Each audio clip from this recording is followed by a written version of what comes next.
I'm glad that you're feeling better. To my colleagues' points, this is the military. Good order and discipline and good communication is our baseline.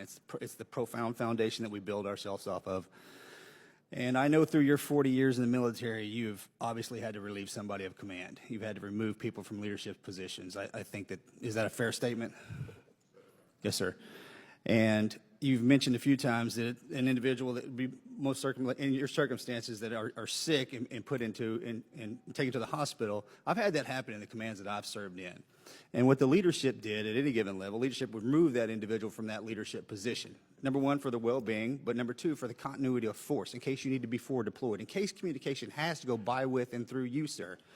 And you say the notifications, the proper individuals were notified. And I understand that. But as I play this out in my head, if the president was to call you, which I'm assuming he called you directly on your phone, and you don't answer, and then he calls somebody in the Pentagon and say, hey, where's the secretary at? And they say he's in the hospital, all right? Then the bubble blows up. They're like, why is he in the hospital? So you see how the spider web could fracture and go in 1,000 different directions. And my concern is that in your position, you're at the highest level, sir, but anywhere underneath you, you would have written these guidelines to take care of this problem set itself. But yet now we sit in this position where the problem lies on your shoulders. So when we talk about responsibility and accountability, this right here is setting a standard, sir, because of how this itself played out. As a lieutenant, if I was caught in this position and my commanding officer relieves me of duty, the first thing I'm going to do is say, no, sir. The Secretary of State went through the exact same position I'm in right now, and I need to stay in my position.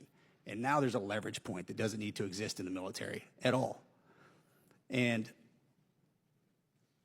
that's just the perspective I have. You can respond to this if you want, but remember, at your level, it is a razor-thin line of communication that cannot be broken. And that happened, sir. It did.